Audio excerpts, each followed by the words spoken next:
Ahmad Taqii maqaa tokko namni garii mureeti Ahmad maqaa isaa godheeti Taqii maqaa abbaa godha.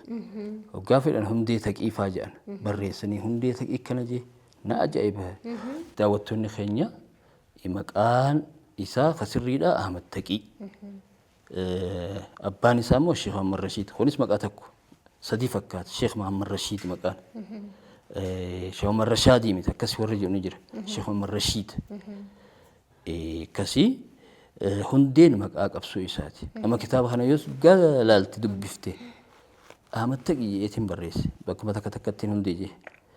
Hundee katee eega daggala seeni caakkaa qabsoo hidhannutti eega seenii booda hundee sheekaa maqaa qabsooti eega daggala seeni. Gaafa immoo magaalaa jiru Ahmad Taqii jedhee yaama.